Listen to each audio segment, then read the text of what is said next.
어떤 탐험가들이 동굴을 탐험하다가 우연히 비행선을 발견했습니다. 모두 다 놀라며 그 비행선을 연구소로 가져와서 분석을 했습니다. 분석 결과 놀랍게도 그 비행선은 사람의 기술로 만든 것이 아니며 약 1000만 년 전에 만들어진 것으로 추정됐습니다. 그래서 사람들은 이 비행선이 어떻게 그 동굴 속에 있게 되었는지 논의했습니다. 거의 대부분의 사람들은 이 비행선이 외계인이 만든 것이다 라고 생각했습니다. 당연한 것 아니겠습니까?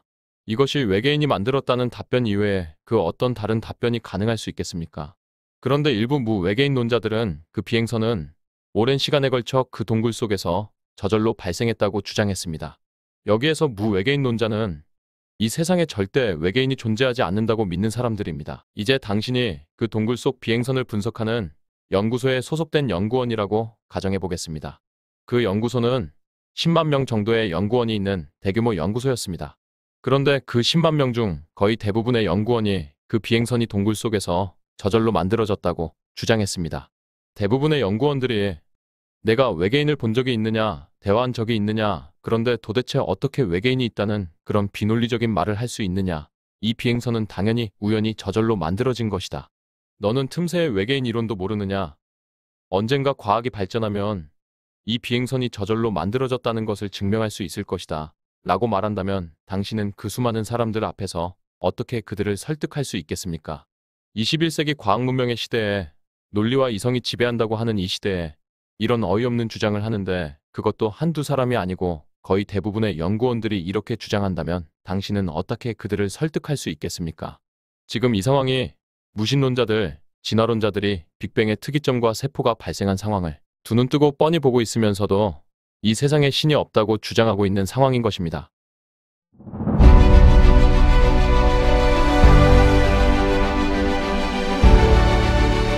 과학적인 관점에서 보았을 때 이 세상의 모든 현상은 두 가지 영역으로 구분할 수 있습니다.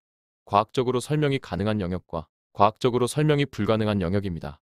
그리고 과학적으로 설명이 가능한 영역은 그것과 관련된 내용이 과학적으로 맞는 내용인지 틀린 내용인지를 구별할 수 있습니다. 예를 들어 1 플러스 1은 2이다. 이것은 과학적으로 맞는 내용입니다. 1 플러스 1은 3이다. 이것은 과학적으로 틀린 내용입니다. 지구는 둥글다. 이것은 과학적으로 맞는 내용입니다. 지구는 평평하다. 이것은 과학적으로 틀린 내용입니다. 그런데 어떤 현상은 과학적으로 설명이 불가능한 영역도 있습니다. 저 사람은 멋있다. 그 영화는 재미있다. 사람이 돈을 훔치는 것은 옳지 않다. 이러한 내용은 과학적으로 설명이 불가능한 영역입니다. 우리는 자연에서 발생한 현상을 수식이나 이론으로 정립하고 실험적으로 재현할 수 있을 때 그것을 과학의 영역이라고 구분할 수 있습니다. 그러나 예술이나 감성의 영역, 윤리와 도덕의 영역은 과학적으로 설명할 수 있는 내용이 아닙니다. 따라서 비과학의 영역인 것입니다. 많은 무신론자, 진화론자들은 이렇게 이야기합니다. 신의 존재는 비과학의 영역이다. 신의 존재는 과학적으로 설명할 수 있는 영역이 아니므로 과학적으로 우리가 무엇이라고 말할 수 없다. 그런데 이러한 주장은 은연중에 신을 믿는 사람들을 비과학적인 주장을 하는 사람들이라고 무시하고 자신들은 좀 더 과학적이고 이성적인 사람들이며 더 우월한 사람들인 것처럼 말하는 것입니다. 이것이 바로 무신론자들이 비겁하다고 말하는 것입니다. 무신론도 창조론과 똑같은 믿음의 영역이며 비과학의 영역입니다. 무신론도 이미 믿음일 뿐이며 비과학의 영역이라고 다 결론이 났는데 이것을 교묘하게 마치 창조론만 비과학의 영역인 것처럼 기만하고 있는 것입니다. 정말 양식이 있는 무신론자라면 무신론과 창조론은 둘 다 비과학의 영역이다.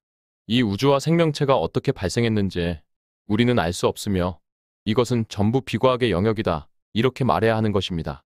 그런데 정말 창조론과 무신론은 둘 다 비과학의 영역일까요? 어떤 탐험가들이 동굴을 탐험하다가 우연히 비행선을 발견했습니다. 모두 다 놀라며 그 비행선을 연구소로 가져와서 분석을 했습니다. 분석 결과 놀랍게도 그 비행선은 사람의 기술로 만든 것이 아니며 약 1000만 년 전에 만들어진 것으로 추정됐습니다. 그래서 사람들은 이 비행선이 어떻게 그 동굴 속에 있게 되었는지 논의했습니다. 거의 대부분의 사람들은 이 비행선이 외계인이 만든 것이다 라고 생각했습니다. 당연한 것 아니겠습니까? 이것이 외계인이 만들었다는 답변 이외에 그 어떤 다른 답변이 가능할 수 있겠습니까? 그런데 일부 무외계인 논자들은 그 비행선은 오랜 시간에 걸쳐 그 동굴 속에서 저절로 발생했다고 주장했습니다. 여기에서 무외계인 논자는 이 세상에 절대 외계인이 존재하지 않는다고 믿는 사람들입니다. 많은 사람들이 그 무외계인 논자들을 비웃었습니다. 그러자 그 무 외계인 논자들은 이렇게 주장합니다. 당신들이야말로 정말 비과학적인 주장을 하고 있군요. 당신들은 외계인이 그 우주선을 여기에 갖다 놓는 것을 본 적이 있습니까? 그 외계인이 비행선을 타고 다니는 것을 본 적이 있습니까? 아니, 외계인 자체를 본 적이 있습니까? 그런데 도대체 어떻게 외계인이 존재한다는 그렇게 비과학적이고 무식한 말을 할 수 있습니까?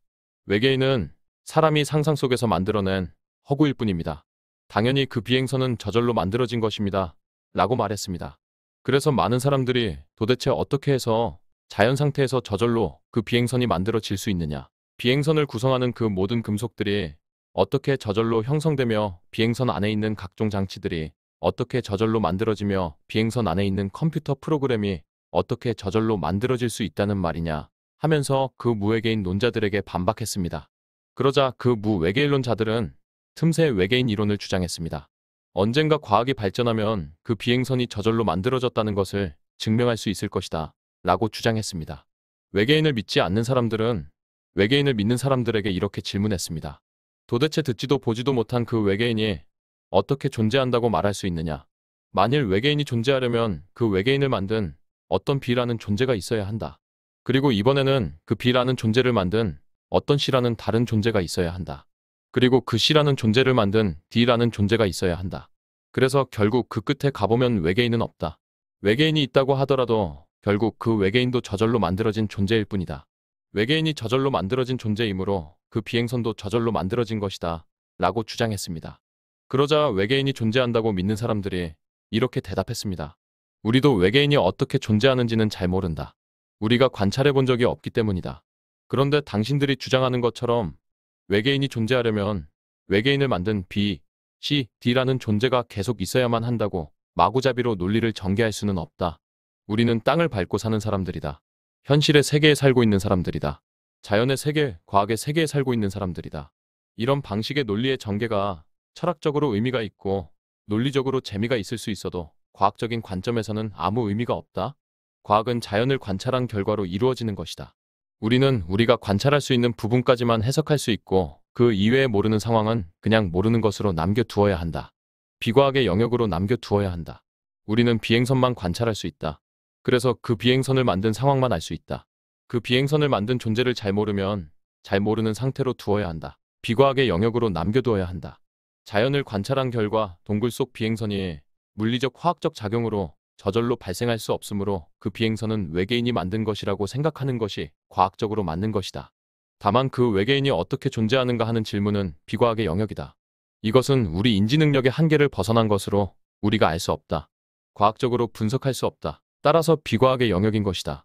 그런데 그 외계인이 어떻게 존재하는지 모른다고 해서 외계인이 존재할 수 있는 원인이 비과학의 영역이라고 해서 외계인의 존재 자체가 비과학의 영역이 될 수 없으며 외계인이 비행선을 만들었다는 사실 자체가 비과학의 영역이 될 수 없다. 이것을 혼동하면 안 된다. 동굴 속 비행선이 존재하므로 외계인은 존재하며 그 외계인이 동굴 속 비행선을 만든 것은 사실이다. 즉 외계인이 존재한다는 것은 과학적으로 맞는 것이며 외계인이 동굴 속 비행선을 만들었다는 것도 과학적으로 맞는 것이다. 라고 답변하였습니다. 여러분은 동굴 속 비행선을 보았을 때 외계인이 존재한다는 것이 과학적으로 맞는 주장이라고 생각하십니까? 틀린 주장이라고 생각하십니까? 비과학의 영역이라고 생각하십니까? 그리고 동굴 속 비행선을 보았을 때 외계인이 그 비행선을 만들었다는 것이 과학적으로 맞는 주장이라고 생각하십니까? 틀린 주장이라고 생각하십니까? 비과학의 영역이라고 생각하십니까? 외계인이 존재한다는 주장도 외계인이 그 동굴 속 비행선을 만들었다는 주장도 과학적으로 맞는 것이며 외계인이 존재하지 않는다는 무외계인 론자들의 주장은 과학적으로 틀린 것입니다.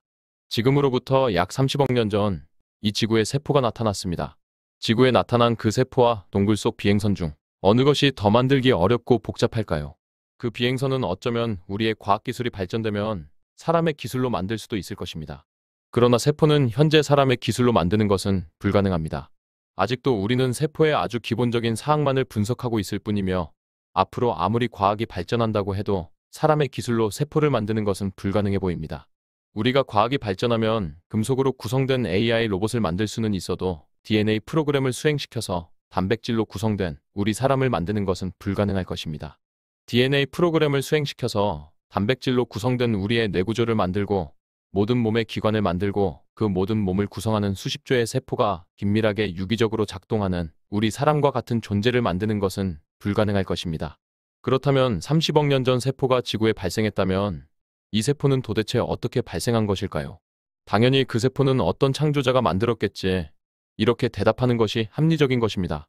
빅뱅의 특이점은 어떻습니까? 이것은 더욱더 저절로 발생하는 것이 불가능합니다. 따라서 빅뱅의 특이점도 창조자, 즉 어떤 신과 같은 존재가 만들었지 라고 답변해야 하는 것입니다. 그렇다면 그 신은 어떻게 존재할까요? 잘 모릅니다. 우리가 관찰해 본 적이 없기 때문입니다. 사람들은 이렇게 이야기합니다.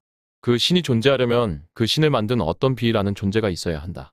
그리고 이번에는 그 B라는 존재를 만든 어떤 C라는 다른 존재가 있어야 한다. 그리고 그 C라는 존재를 만든 D라는 존재가 있어야 한다. 앞에 외계인의 예와 마찬가지로 이렇게 논리를 전개하다 보면 끝도 없이 무한대로 그 존재를 확장할 수 있습니다. 우리는 이런 방식으로 마구잡이로 논리를 전개할 수는 없습니다. 우리는 땅을 밟고 사는 사람들입니다. 현실의 세계에 살고 있는 사람들입니다. 자연의 세계, 과학의 세계에 살고 있는 사람들입니다. 이런 방식의 논리의 전개가 철학적으로 의미가 있고 논리적으로 재미가 있을 수 있어도 과학적인 관점에서는 아무 의미가 없습니다. 과학은 자연을 관찰한 결과로 이루어지는 것입니다. 우리는 우리가 관찰할 수 있는 부분까지만 해석할 수 있고 그 이외에 모르는 상황은 그냥 모르는 것으로 남겨두어야 합니다. 비과학의 영역으로 남겨두어야 합니다. 우리는 빅뱅의 특이점과 세포만 관찰할 수 있습니다. 그래서 빅뱅의 특이점과 세포가 발생한 상황만 알 수 있습니다. 빅뱅의 특이점과 세포를 만든 존재를 잘 모르면 모르는 상태로 두어야 합니다. 비과학의 영역으로 남겨두어야 합니다. 자연을 관찰한 결과 빅뱅의 특이점도 세포도 물리적 화학적 작용으로 저절로 발생할 수 없으므로 신이 만든 것이라고 생각하는 것이 과학적으로 맞는 것입니다. 다만 그 신이 어떻게 존재하는지 그 존재의 원인은 비과학의 영역입니다. 이것은 우리 인지 능력의 한계를 벗어난 것으로 우리가 알 수 없습니다. 과학적으로 분석할 수 없습니다. 따라서 비과학의 영역인 것입니다. 그런데 그 신이 어떻게 존재하는지 모른다고 해서 신의 존재 원인이 비과학의 영역이라고 해서 신의 존재 자체가 비과학의 영역이 될 수 없으며 신이 빅뱅의 특이점과 세포를 만들었다는 사실 자체가 비과학의 영역이 될 수 없습니다. 이것을 혼동하면 안 됩니다. 빅뱅의 특이점과 세포가 존재하므로 창조자, 즉 신은 존재하며 그 신이 빅뱅의 특이점과 세포를 만든 것은 사실입니다. 즉 신이 존재한다는 것은 과학적으로 맞는 것이며 신이 빅뱅의 특이점과 세포를 만들었다는 것도 과학적으로 맞는 것입니다. 여러분은 빅뱅의 특이점과 세포를 보았을 때 신이 존재한다는 것이 과학적으로 맞는 주장이라고 생각하십니까? 틀린 주장이라고 생각하십니까? 비과학의 영역이라고 생각하십니까? 빅뱅의 특이점과 세포를 보았을 때 신이 그 빅뱅의 특이점과 세포를 만들었다는 것이 과학적으로 맞는 주장이라고 생각하십니까? 틀린 주장이라고 생각하십니까? 비과학의 영역이라고 생각하십니까? 신이 존재한다는 주장도 신이 빅뱅의 특이점과 세포를 만들었다는 주장도 과학적으로 맞는 것이며 신이 존재하지 않는다는 무신론자들의 주장은 과학적으로 틀린 것입니다. 여러분은 무외계인론자와 무신론자 중 어느 쪽이 더 황당한 사람들이라고 생각하십니까? 무신론자들이 무외계인론자들보다 훨씬 더 비과학적이고 비합리적인 주장을 하는 사람들입니다. 무신론자들의 믿음의 정도는 상상을 초월하는 것입니다. 빅뱅의 특이점과 세포가 저절로 발생했다고 믿는 사람들입니다. 무외계인론자들과는 비교가 되지 않는 엄청난 믿음을 가진 사람들입니다. 신이 존재한다고 믿는 사람들과는 비교가 되지 않는 엄청난 믿음을 가진 사람들입니다. 빅뱅의 특이점과 세포가 발생한 이런 간단한 상황을 어떻게 이렇게 이해하지 못해서 계속 신이 없다고 주장할 수 있을까요? 유신론과 무신론은 아예 비교 대상이 되지 못합니다. 상식과 이성이 있는 사람이라면 당연히 유신론이 맞다고 생각해야 하는 것입니다. 이것이 우리가 여기에서 이렇게 열심히 논쟁을 할 내용인가요? 이것이 이렇게 온갖 예들을 들어가면서 설명하고 설득해야 할 내용인가요? 무신론자들은 신이 존재하지 않는다고 생각하는 종교인들입니다. 그러한 종교의 힘은 너무도 강력해서 빅뱅의 특이점과 세포가 저절로 발생했다는 비논리적이고 비과학적이고 비합리적인 상황도 믿게 되는 것입니다. 무신론자들은 자신들이 종교인이라는 것을 미처 깨닫지 못해서 이러한 상황을 이해하지 못하고 있는 것입니다. 그 사람들이 한 걸음만 뒤로 가서 자신들의 위치를 객관적으로 바라볼 수 있고 자신들이 무신론이라고 하는 종교를 믿고 있는 종교인들이라는 것을 깨닫게 된다면 자신들이 얼마나 황당한 주장을 하고 있는지 이해할 수 있게 될 것입니다. 이제 당신이 그 동굴 속 비행선을 분석하는 연구소에 소속된 연구원이라고 가정해 보겠습니다. 그 연구소는 10만 명 정도의 연구원이 있는 대규모 연구소였습니다. 그런데 그 10만 명 중 거의 대부분의 연구원이 그 비행선이 동굴 속에서 저절로 만들어졌다고 주장했습니다. 대부분의 연구원들이 내가 외계인을 본 적이 있느냐, 대화한 적이 있느냐, 그런데 도대체 어떻게 외계인이 있다는 그런 비논리적인 말을 할 수 있느냐, 이 비행선은 당연히 우연히 저절로 만들어진 것이다. 너는 틈새의 외계인 이론도 모르느냐? 언젠가 과학이 발전하면 이 비행선이 저절로 만들어졌다는 것을 증명할 수 있을 것이다. 라고 말한다면 당신은 그 수많은 사람들 앞에서 어떻게 그들을 설득할 수 있겠습니까? 21세기 과학문명의 시대에 논리와 이성이 지배한다고 하는 이 시대에 이런 어이없는 주장을 하는데 그것도 한두 사람이 아니고 거의 대부분의 연구원들이 이렇게 주장한다면 당신은 어떻게 그들을 설득할 수 있겠습니까? 지금 이 상황이 무신론자들, 진화론자들이 빅뱅의 특이점과 세포가 발생한 상황을 두 눈 뜨고 뻔히 보고 있으면서도 이 세상에 신이 없다고 주장하고 있는 상황인 것입니다.